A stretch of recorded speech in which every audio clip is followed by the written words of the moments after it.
ബിസിനസ്സുകാരുടെ കൂട്ടത്തിൽ ഒരുമിച്ച് പ്രവാസത്തിലേക്ക് കയറിയ ആളുകളിൽ ചില ആളുകളൊക്കെ വളർന്ന് പന്തലിച്ച് വളരെ ഉഷാറായി.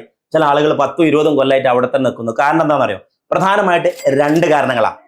പല ആളുകളും അല്ലെങ്കിൽ 90% ആളുകളും കാലത്തിനനുസരിച്ച് മാറിയില്ല. അവർ 20 കൊല്ലം മുമ്പ് വിൽക്കുന്ന പ്രൊഡക്റ്റ് തന്നെ ഇപ്പോഴും വിൽക്കുന്നത് അതേ മാർക്കറ്റിൽ. പുതിയ മാർക്കറ്റോ പുതിയ പ്രൊഡക്റ്റോ, ഉദാഹരണത്തിന് ചൈനയിലെ കാൻഡൻ ഫെയർ എല്ലാ വർഷവും ലോകത്തെ മോസ്റ്റ് അഡ്വാൻസ്ഡ് ടെക്നോളജിയും പ്രൊഡക്റ്റും ട്രെൻഡിങ് ആയിട്ടുള്ള പ്രൊഡക്റ്റും മാർക്കറ്റിൽ കൊണ്ടുവരും. പക്ഷെ നമ്മളൊന്ന് പോയി നോക്കൂല. അത് പഠിച്ചവൻ പോയി നോക്കി മാർക്കറ്റിൽ കൊണ്ടുവന്നവൻ അവനെ ഫോളോ ചെയ്യാൻ നമുക്ക് പണി. നമ്മളെവിടെ എത്തൂല, അവനെ ഉയർച്ചയിലെത്തുള്ളൂ. രണ്ടാമത്തത്, നമുക്ക് പലപ്പോഴും തോന്നും അങ്ങനെ പോകണമെന്നും ചൈനയിൽ പോകണമെന്നും ട്രെയിനിങ് അറ്റൻഡ് ചെയ്യണമെന്നും എന്തെങ്കിലുമൊക്കെ ബിസിനസ് എക്സ്പാൻഷൻ ചെയ്യണമെന്നൊക്കെ തോന്നും. പക്ഷേ നമുക്ക് നാളെ ആകാം, അല്ലെങ്കിൽ നാളെ ആവട്ടെ. അടുത്ത കൊല്ലം ഉഷാറാക്കുക. ഈ കൊല്ലം മകന്റെ കല്യാണം, കുഞ്ഞമ്മൂന്റെ കല്യാണം, മറ്റേ എളാമന്റെ കല്യാണം, ഒരുപാട് പ്രശ്നങ്ങളുണ്ട്. പ്രശ്നങ്ങളൊക്കെ തീർന്നിട്ട് അടുത്ത കൊല്ലം പോകാമെന്ന് വിചാരിക്കും. ഈ കൊല്ലം പോകാൻ കഴിയാൻ തീരുമാനം എടുക്കാൻ പറ്റാത്തവന് അടുത്ത കൊല്ലം 5 പ്രശ്നമല്ല 10 പ്രശ്നം വേറെ ഉണ്ടാവും.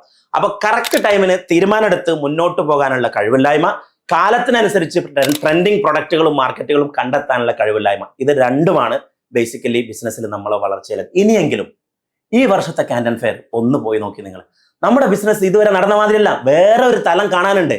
ഇനിയും ആലോചിച്ചിരുന്നോ കേട്ടോ, അടുത്ത കൊല്ലം പോകാൻ നടക്കൂല. ഈ കൊല്ലം ഇതാ ബുക്ക് ചെയ്തോളൂ, നമ്മുടെ ടീമിനെ വിളിച്ചോളൂ. ഈ കൊല്ലത്തെ കാൻഡൻ ഫെയർ ആയിരിക്കും ചിലപ്പോൾ നിങ്ങളുടെ ജീവിതത്തിൽ ഏറ്റവും വലിയ വഴിത്തിരിവ്.